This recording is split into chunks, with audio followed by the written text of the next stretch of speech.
Well, hello, beautiful friends. Today's amazing guest on the show is Sandy Carter. Sandy, you are the Chief Operating Officer of Unstoppable Domain, which is a one-stop shop for creating and owning blockchain-based domain names, also known as Web3 domains. You're also the founder of Unstoppable Women of Web3, Unstoppable Women of Web3, and a board member of the listed AI company Altair, or Altair, I'm not sure. Altair. Yeah, that's great. Altair. Yeah. Welcome to Crypto Backstage, Sandy. Thank you, Elise. It's so great to be here and to be on stage with you. I've watched a couple of your other podcasts and they're excellent. So I'm hoping that we can keep up that trend, keep raising the bar. Absolutely. I'm sure we'll achieve that. Actually, in a minute, we'll truly unpack what it means to have ownership over your data, over also your identity on the internet, and why should everybody pay attention. I'd love to also talk with you about the difference between traditional Web 2 and Web 3 domain services. And also, you may want to tell us more about how you set up many rabbit teams on Fortune 500 companies looking to adopt blockchains. I've noticed that you have, a lot of great ideas and concepts and frameworks from your experience, so would love to hear more about that. But before we dive in, could you please tell us a little bit more about yourself and what you were doing before joining Unstoppable? Yeah, so I think I've had such a great career. Like I've loved every single job. Let's see, I'll just go back 2 roles before Unstoppable. So I was at IBM and I worked on Watson, which if you know Watson is the AI component of IBM. The funny thing about that, Elise, is that I was telling someone the other day, I started working on AI in 2013 and they were like, oh my God, ChatGPT wasn't out in 2013. So I had to explain that AI started far before ChatGPT and has continued as we go. Exactly. I left IBM. I did a startup. It was an AI-based startup. And then I went on to work at Amazon Web Services, which is a phenomenal company. I learned so many great things there, like customer obsession and how to really, develop deep dive methodology for how I go deep on certain problems. There, I worked on, of course, artificial intelligence with our partner community and our customer ecosystem. But also, I started looking into blockchain because a lot of our regulated customers were using and leveraging it. And that's actually what took me down the rabbit hole, is falling in love with the blockchain and using that and just playing around with it, and then got this phenomenal opportunity at Unstoppable to be the COO for the company and to help drive our partnerships and our marketing and our community efforts. So that kind of takes you to where we are today. I will also tell you I'm on the board of a great company, Altair. Altair focuses on artificial intelligence through the lens of simulation of data, right? Using AI to simulate data and to create a digital twin. So almost like a little mini industrial metaverse for a company to help them experiment with things before they take it into real production. So as you can see, fun along the way, looking at, cloud, AI, and now blockchain and Web3 as well. Wow, wonderful.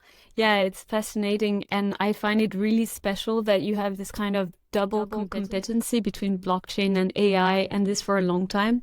I think the industry is only now realizing the synergies between these two technologies, how they reinforce each other.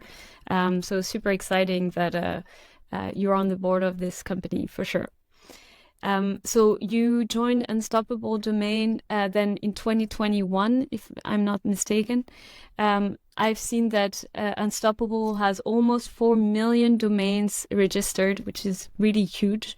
Can you, for anybody that's not familiar, can you explain a little bit what that means? What is a Web3 domain and what Unstoppable does? So a Web3 domain is a digital identity that lives on blockchain.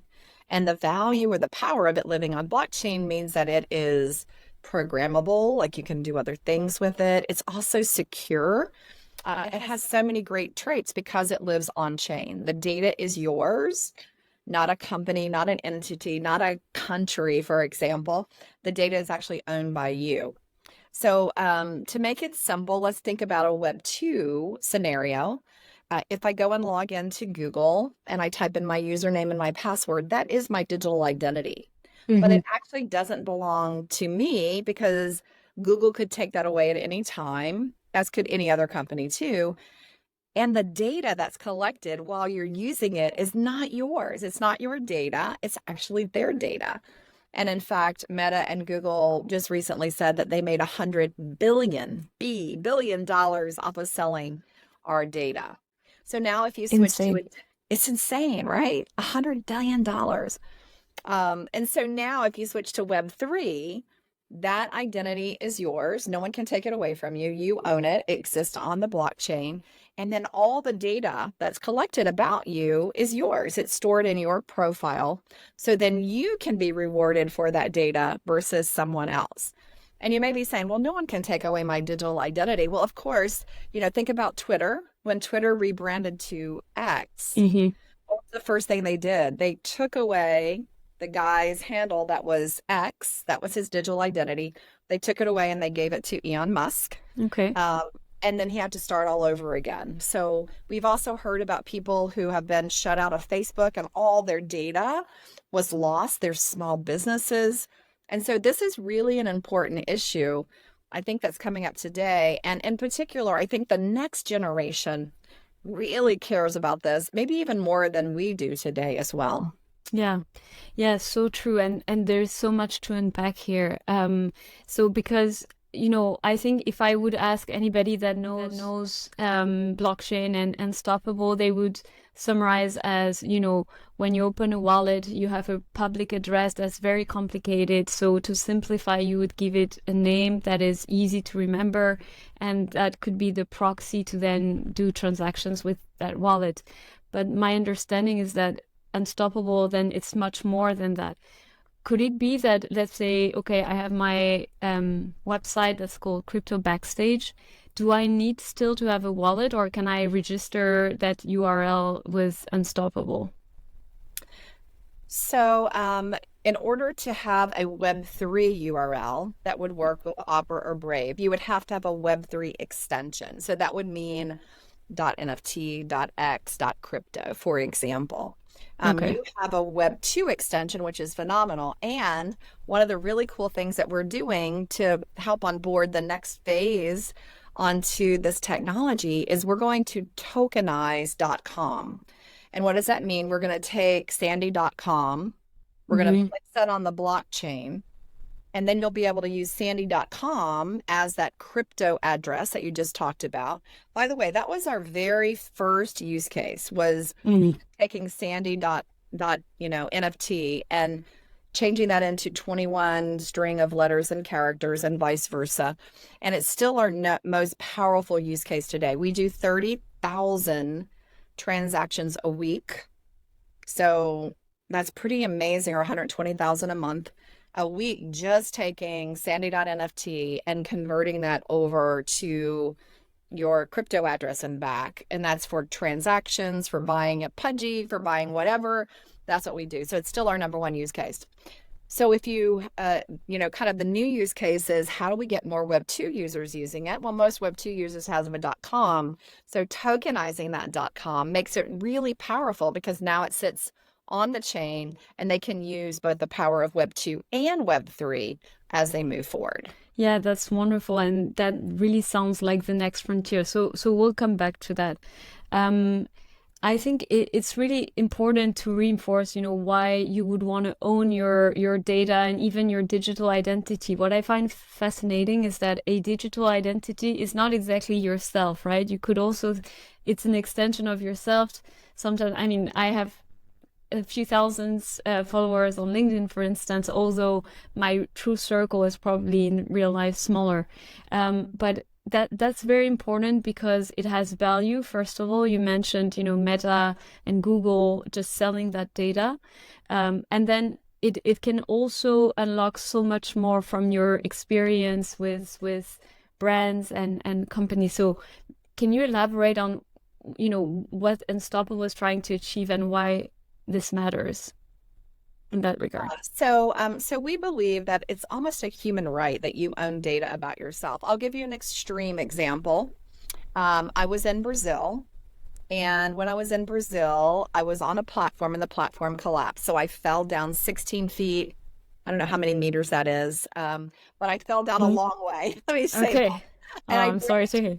I broke everything on my left side.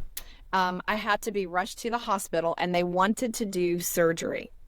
However, they wanted to see my medical records before they did the surgery. Mm-hmm. So who owned that data? Now, that was data about me, but it was owned by multiple doctors and even a hospital. So it took almost 24 hours to get that data down. And even then, some of the doctor's offices would not send it to me because I wasn't a doctor. Even though it was my data, they sent it to the hospital. So it cost me 24 hours of having surgery because I couldn't get access to that data. So imagine if on my digital identity, again, protected by blockchain, private to me only, I had that data on my phone. I could have immediately given that to the doctor. It would have been verified, soul bound on my phone, and they could have immediately done the surgery. That's kind of an extreme case of why you want to own your own data. But there are also other fun cases too.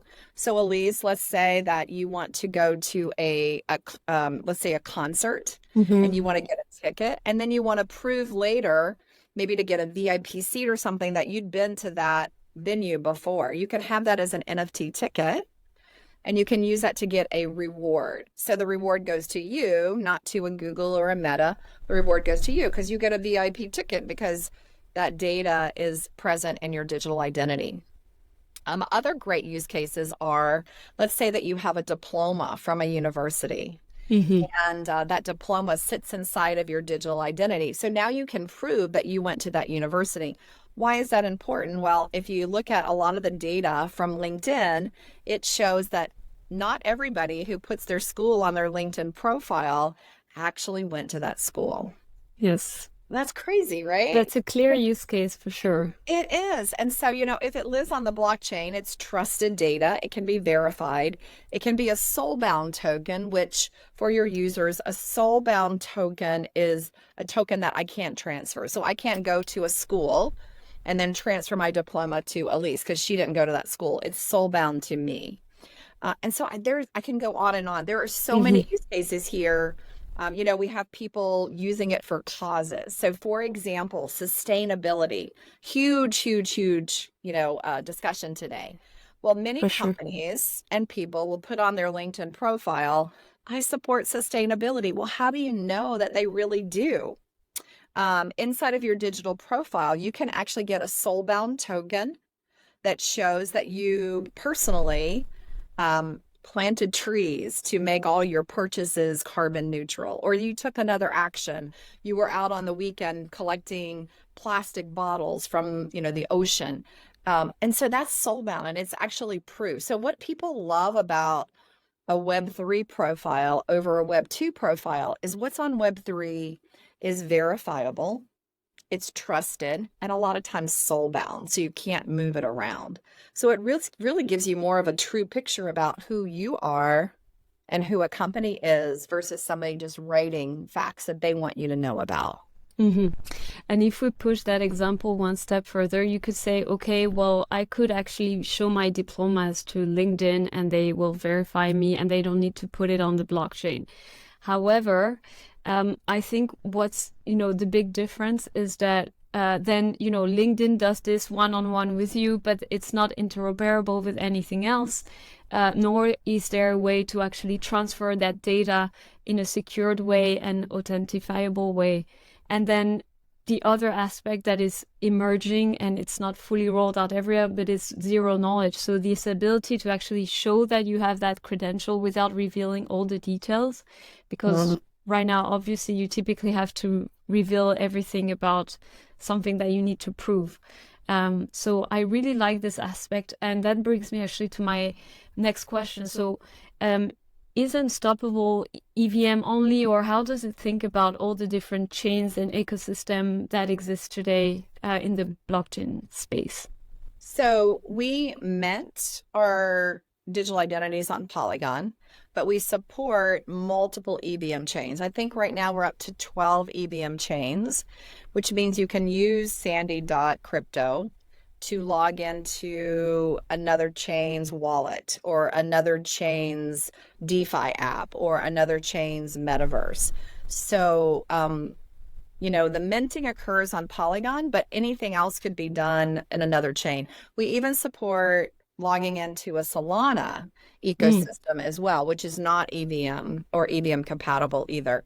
And so for us, we want to be supportive of all chains, as many as we can be, with the function that we provide, resolution of a wallet address, or the ability to create a profile, or the ability to log into an app or something, a metaverse or a game, that sort of thing as well.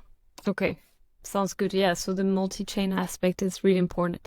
Maybe when you joined Sandy, was it the beginning of, I think it was founded in 2018. So it was quite soon after it was founded. Can you take us back to like the first steps in setting up Unstoppable, how they actually recruited you and such, high quality profile, and how you partner with the founders, etc.? Yeah, so the company was founded in 2018, and it was really founded with one use case. And that was taking a crypto address, a 21 set of characters and numbers, and converting it to something that was human readable. Mm-hmm. And the analogy that was used is just like at the beginning of the internet, where you had to type in a number, 123.45. To get to a website instead of typing in Amazon.com. That was the same analogy, right? They felt like the same properties would occur in the Web3 space, that people wouldn't want to keep typing in that long address. So that's how they began. I was recruited starting in 2020. And it was a lot because I was at Amazon Web Services and I was writing. I like to write lots of points of view, and I love to share my experiences with people on LinkedIn. And so I was writing about the power of blockchain, but really the power in Web2 companies, right? Mm-hmm. Like how a food company looking to do farm to table could use it in the supply chain to identify where things were in the chain, or how a healthcare company could use blockchain to protect data security. So I was writing about blockchain because I had gone down that rabbit hole and really loved what was happening. And so I was recruited by Matt, who is the CEO and founder. He flew up to Seattle. Mm-hmm.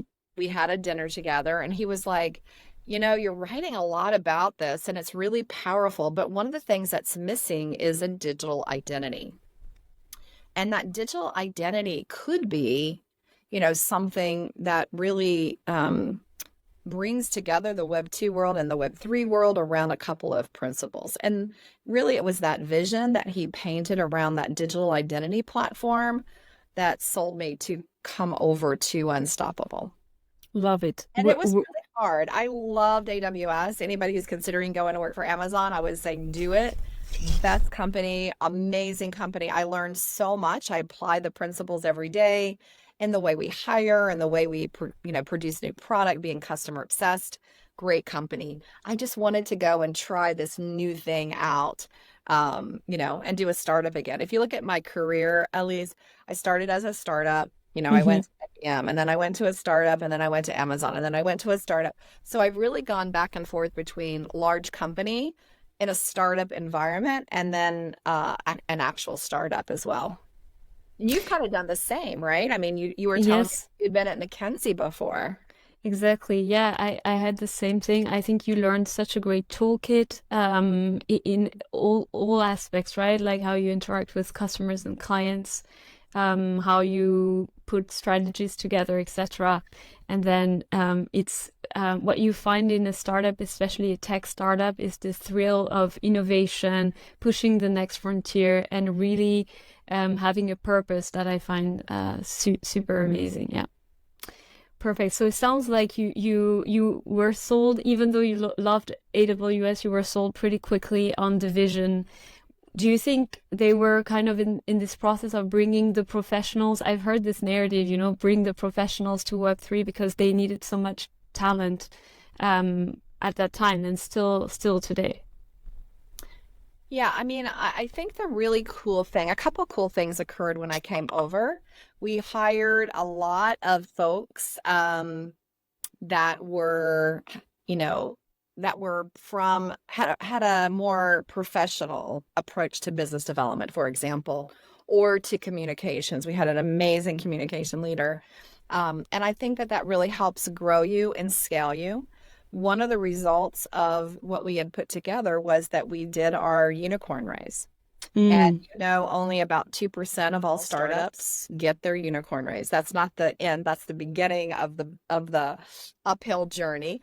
But we were able to get that unicorn raise. And we've come since I joined the company, Elise. We had 41 partners when I joined the company. Today we have over 1,000. Wow. We had about 400,000 domains when I joined the company. Now we're almost get across 10x. 10x. So that's a pretty incredible growth for a company, that's a small, scrappy startup, right? As you move. And so Unicorn Race, so Unicorn is a startup that reaches more than $1 billion in valuation. So can you tell us more about this? So you did the company raise soon after you joined? So it was, let's see, I think we announced last year around February. So it was like a year into me joining. We needed to showcase, for anyone going through a raise, you need to show growth. You need to show growth in users, right? So like we had 400,000, we need to show growth in the users. We also needed to show growth in utility. So each of our partners adds a new feature to what you can do with the domain. For example, we resolve with 173 wallets. That's really powerful. So that means you don't have to just use Coinbase or MetaMask. You could use Rainbow or Croesus or Clever. And so that was really important to us to show that. But in addition, we partnered with mail providers. So you can send mail with your domain. We partnered with games like Atari. So, the leaderboard for blockchain games, you don't have to have your crypto address. You can have Sandy NFT or crypto. We partnered with Metaverses for avatars and to make sure that you've got your name over your avatar. We partnered with the Sandbox. We just partnered with so many different companies so that it would provide utility to the name itself. But in addition to utility, utility is really important. The big thing is community. Like, do you have a good, solid community? So we just announced .pudgy. We consider our communities done with another partner. So we just announced .pudgy. So now we're part of the Pudgy Penguin family, which also helps them, right? Like they're creating this emotional connection. We're helping them through that digital identity. Like how emotionally connecting is it for you to own your digital identity? For you to be in a group where you can message, you can do encrypted messaging with anybody else who owns a .pudgy, for example. We also did this with Polygon and blockchain and a whole bunch of other folks. So I think that's really the winning play: increased users, increased utility through our partnerships, and then increased community. I think those are kind of the secrets to our success in the raise. Love it. And so if we explain a little bit how you work with your partners. So first of all, are you free to create any kind of domain names or how do you guys kind of own these domains? So we're really looking for branded domains now with partners. So like Pudgy obviously is branded. It belongs to Pudgy Penguins. Okay. And so that's a branded TLD. Even when you're looking at a new TLD, you need to make sure that nobody else has already created that and is already doing work around it. And why is that important? Well, let's say that I created sandy.pudgy and then you go off and create sandy.pudgy. Yes. When I'm trying to create a transaction, who do I send it to? And so you don't want collisions. No. In Web2, that's monitored by a standards body called ICANN. So it's very strict. In Web3, we started a group called the Web3 Domain Alliance to kind of self-police us so we can't collide with another domain that's out there. So that's number one. Number two, we find that branded TLDs that have communities around them that we can just strengthen are really powerful. And so we look for ones like Polygon. Polygon is a powerhouse in Web3. So we did .polygon. Blockchain.com, we did .blockchain with blockchain.com. So all of those are powerhouse moves as we, as we go forward as well. Wonderful. And let me just, and so like with .pudgy, I think the other interesting thing is, if you think about .pudgy, so I don't know, have you seen their little plushies? Yeah, I've seen it for sure. So there's a little tag, and you can scan the tag to create kind of the digital with the physical. And you can also now get into their beta of Pudgy World, which is a game. So imagine also now using sandy.pudgy to sign into the game as well. And so that utility, again, is, I think, really, really, really powerful as you go forward. Yeah, that's wonderful. And so what I hear is that you're really bridging also off-chain experience with on-chain and adding a lot of utilities. Are you partnering mainly with brands that have a lot of followership and communities? Is there a requirement in terms of some of these utilities that they need to provide or needs to exist? Is that consistent across all of your domain names, or do you do it, each domain name has a specific set of utilities or benefits that changes every time? It's pretty consistent across all the TLDs. So .crypto, .x, .polygon, .blockchain really have the same set of utility, which is through those partnerships that we just talked about. However, there may be something unique. So like Pudgy, .pudgy, they're going to have .pudgy be able to sign into Pudgy World. So it won't be any domain, it'll be the .pudgy domain. Another great example is Binance US. So we did Binance US. Very successful TLD. They're making a comeback now that they've gotten through all their stuff. But I love it because for them, you can only get .Binance US through their mobile app. And then you can only use .Binance US in their mobile app. So it doesn't have use cases outside of the mobile app.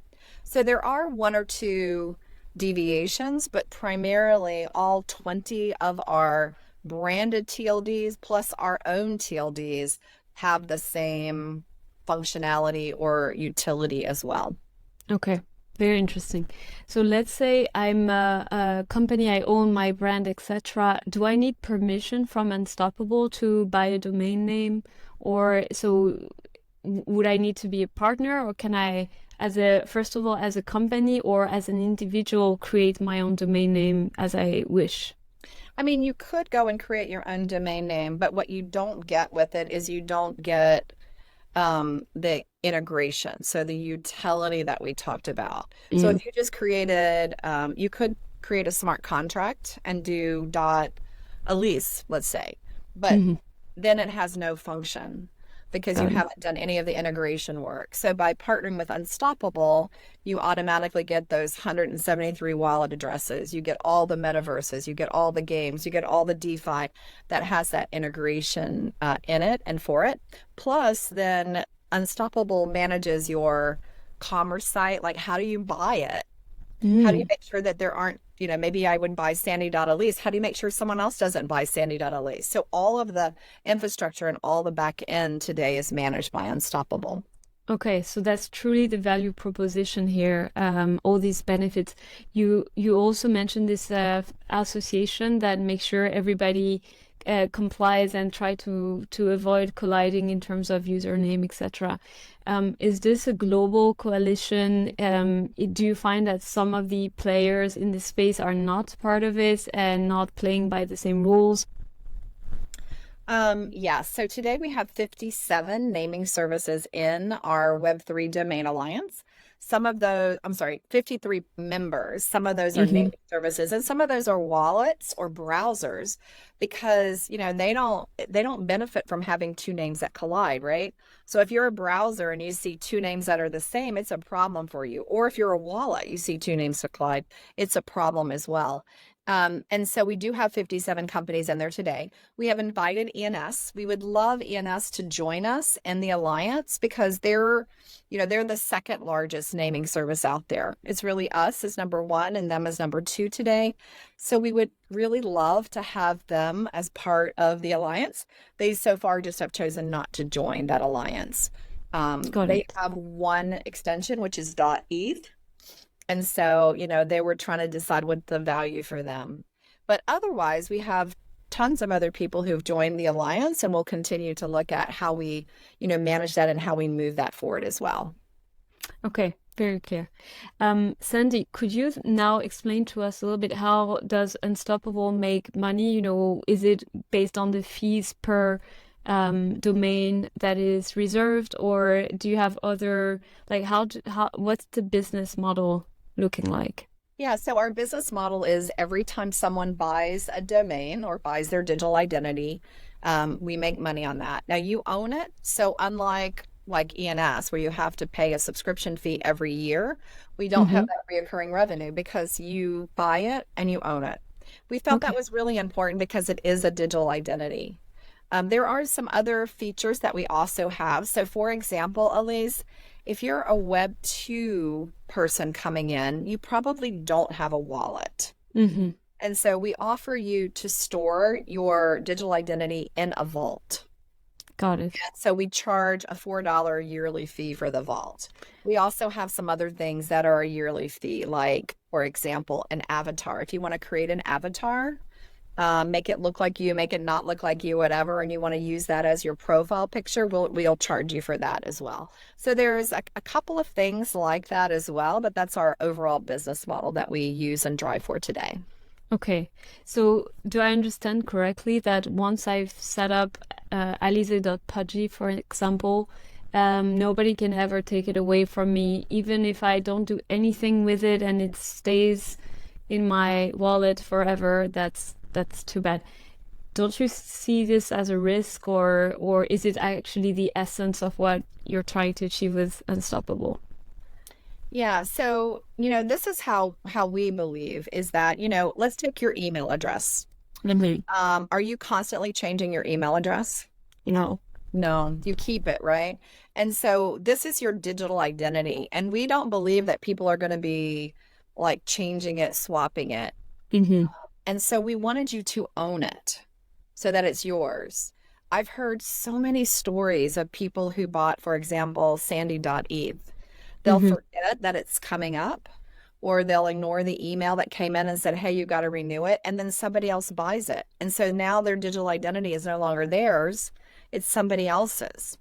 And so for us, our mission is to get a digital identity into the hands of every person on the earth. So there's 7 billion people. We've done almost 4 million. We've got a long way to go. But we feel like it's important that you own that digital identity, not that it's rented. You're not renting it, you're owning it. Because you're going to store a lot of data in there too. I don't know if I can I show a screenshot of what a profile looks like so your users can see it, or no? Because I'll put it on screen, like post editing if you send me the link. Okay. So you don't want me to show it right now, right? No. Okay. I think so. It's very powerful though. It's very visual. And then you can see, like, you've got all this really cool stuff in there. You've got badges that are related to you. You've got communities. You're free to message them in an encrypted fashion. You can do group chats. You'll have company badges. And so if you lost that, you would lose all of that. And so that's why we felt like it was so very important that, that you owned it. I think that's a very powerful move, actually. So what happens if I want to sell it? I'm no longer, I don't know, interested, or maybe I think it has a lot of value and I want to redeem it. Is there a marketplace for that? So you can sell it on Magic Eden. You could sell it on OpenSea. You can also trade it from the profile. You could also say, hey, I bought 7 of these, right? And I now, because a lot of people, what they do, they'll come in and they'll say, Sandy, I want sandy.nft.crypto. It's because I don't want anybody else taking my brand, right? Especially Exactly. companies will do that, right? I'm Disney, I want all. But then let's say you decide later, oh, I don't really want Elise.crypto, right? Crypto's going down. We know it's not, but I don't want that one anymore. And so you're able to sell it. You can sell it off of your profile page or any of the marketplaces that are out there today. Okay, wonderful. Um, so is it that, so could you tell us a little bit how does your market looks like? Is it a lot of smaller startups or individuals buying domain names, or do you mostly address this large brands and enterprises as your customers? Yeah, so our prime drive right now is not a B2C drive, a business to consumer. We do Mm-hmm. offer that. So if you're a consumer and you bought, thank you very much. We really appreciate that. But primarily, what we do is we acquire users by partnering. So if Got we partner with Pudgy Penguins, then we know .pudgy would bring us a .pudgy user, and that's why we're so adamant that we add value to our partner's user. We want it to bring utility to them, value to them. Mm-hmm. So that's really so like Polygon has tons of users, blockchain has tons of users. We just released anime and manga. And I don't know if you know, I was in New York City and there was this huge long line, and I thought it was for like a Broadway show or a great restaurant. It was actually a huge line to get an anime hat. This guy was drawing anime characters on a hat. Really? Yes, it's going crazy. And so, again, that's another community for us, right? So we're part of all of these communities that are out there. You know, really the ethos of Web3 is all about these communities. Yeah, absolutely. And so I imagine that then you would prioritize rather Web3 communities that are already sizable, or would you prefer, how do you prioritize which partner to work with first? You mentioned Disney, that sounds really good, but maybe most of their users are actually under 18 and they're not Web3 native, so it can be longer to convert or create any traction. Yeah, so we look at communities today. So right now, I would say all of our communities are Web3, although Pudgy bridges the gap between Web2 and Web3 because of those plushies, right? Like my two Mm-hmm. daughters have their .pudgy, and they're under the age of 18. So there you go. But also, like, let's think anime. Anime are primarily Web2 users too. And so we want to make it easy for them to come in and start to experience the technology. But we do look for partners who, you know, if you only have one user, doing your own extension really wouldn't make sense, not only for us, but for you. You Mm-hmm. would want to have users so you could have a community, right, that you can message and chat with and do things with. And so Absolutely. you as a brand would also want to have a significant number of users as well before you took that leap. Okay. Very good. So we're coming towards the end of our interview. I love to close things off with, looking ahead, your strategic visions. Could you kind of share with us your hopes and vision for Unstoppable, the drivers of growth for the coming years? Yeah, I think there's a couple of really interesting things for Unstoppable. So one is we want to help expand the space for the industry. And we feel like instead of having Web2 users come to us, let's go to the Web2 users. So that will be all about our tokenization of .com and other Web2 domains. We think that's really important to bring in more widespread adoption. Two, we do see this branded TLD becoming very popular, right? You've already got .swoosh with Nike. Now, we didn't Mm-hmm. do that one, but we love that example. We've got .pudgy, we've got .polygon. We see brands doing that to identify a community. Elise, if you look at marketing of the future, and you probably actually wrote about this at McKinsey, community-based groups or niches are so important to brands. And I think this is an easy way to bring them together and to really emphasize that emotional connection to them. Mm-hmm. So those are some of the things that we're looking at as we move forward, is making sure that we continue to add value, add that community element, and add new users as we go. Mm. Now, if you are a brand, one of the things I did do, I wanted to show this. I did write a book. It's called The Tiger and the Rabbit. Love It it. is about Web3 and AI. So we talked earlier about the power of blockchain and AI. And what I love about the book is The Tiger and the Rabbit. So it talks about how you plan your future as a brand. Hmm. It's really not about having tiger teams anymore, right? Setting up a team to attack a problem, but having a rabbit team that stays together, right? Rabbits have strong family ties. They dive deep, right? You go down the rabbit hole and As we you're, say in Web3. as we say in Web3.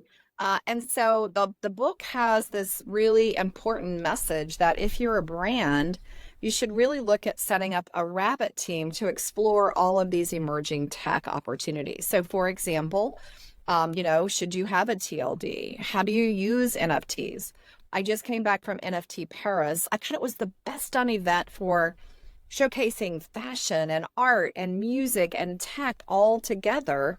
We heard from Louis Vuitton and what they're doing in the space, or Sephora, part of that overall house, and what they're doing with their new metaverse. And there's just so many cool things that are happening. How do you stay on top of that? And I think, I wrote this book in particular for that. On the back of the book, there's a quote from Pepsi, which I love because they had a team and their team had a different name. I think they actually had a tiger in it. They recently changed the team to a rabbit team because they thought the book was very compelling about how to stay in front of technology. Wow, that's amazing. Great achievement. So we'll definitely check this book out. Um, we actually saw each other, Sandy, at NFT Paris. It was amazing event, as you said, amazing conference. How do you, I still hear a lot of people being skeptical, like, why would I need fashion in the metaverse? Because in essence, fashion, like I still wear the clothes, I would need to wear them in real life. What do people do not get yet with the intersection of these different industries, fashion, music, and the metaverse, blockchain, Web3 in general? So maybe I'll quote my daughter here.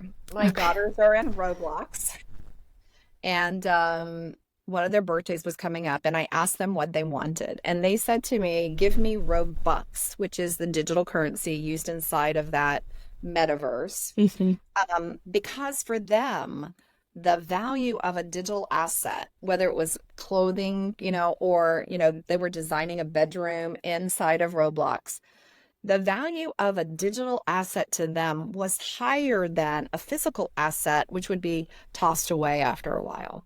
Exactly. And I think that's the new mindset. Did you go to the fashion show?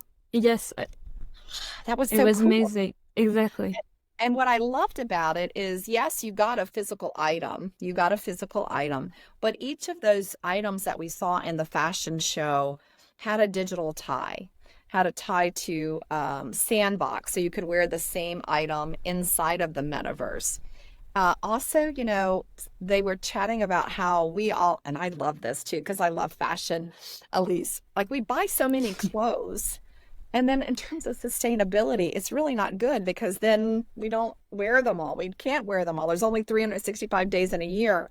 And so Exactly. I love the fact that, I could buy like a really funky dress that I might wear one time, but my digital asset would stay with me forever. So I could remember that digital asset. I could wear it in the Sandbox game at a later time. I don't think we're there quite yet. Apple Vision Pro is coming out, but I think over time, my daughter's world, where digital assets really have value, will come into play. What do you think? Do you agree with that? Yes, I agree completely. I think we don't realize how much time we already spend in the digital world, be it the internet, social media, etc. And the beauty of this blockchain technology is that these assets, like your daughter, she earned actually these different assets in the Roblox game by playing, spending time, spending her brain power actually into this game. And now she has the possibility of owning some of these assets, trading them, getting additional benefits. And that's this value layer of the internet I find really fascinating. And I believe that also Apple's Vision Pro, for instance, in AR VR is kind of the same as the iPhone moment, where everything is going to change. And I wouldn't be surprised in 6 months that half of the people in a plane or a train are wearing Vision Pro. Okay, not 6 months, maybe not, but in a few years it will be. Years, yeah. Exactly. I really love this ownership and value layer that blockchain brings, but also the extreme customization of everything. So that's why you said, right, back to brands, they need to find way to engage with smaller communities that have, before they had to blast messages that weren't very customizable, and now with social media they do it a little bit better, but I think blockchain is unlocking a lot more value and engagement from that. I completely agree. I think the world is on the cusp of changing. We've got AI here now. It's a moment, right? Like the printing press was.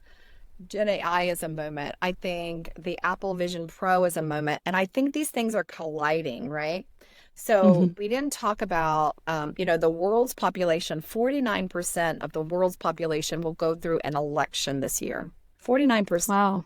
It's the largest in, I don't know, since I started tracking it. And one of the things that people are really worried about is detection of deep fakes. Well, imagine you could take your digital identity, let's say Unstoppable, and you could validate that picture, that video, that quote was from me. So it's not a deep fake. Like remember the Pope and his bomb and jacket. It's a real moment. And so I really believe, Elise, that the intersection of all these technologies, blockchain and AI and spatial with the, Apple Vision Pro and the Metaverse, I think all of these are going to collide, and it will be the power of them as a group, not the power of one in a silo. That's my prediction of the future. Amen. Amen. Actually, you worked at IBM and Watson AI, which is amazing because Casper Labs also announced an IBM AI partnership, especially around that. So governance of AI, authentication of the AI outputs. So indeed, there seems to be a lot of collision and beneficial intricacies between these industries. Sandy, thank you so much for your participation in Crypto Backstage. It was a very insightful conversation.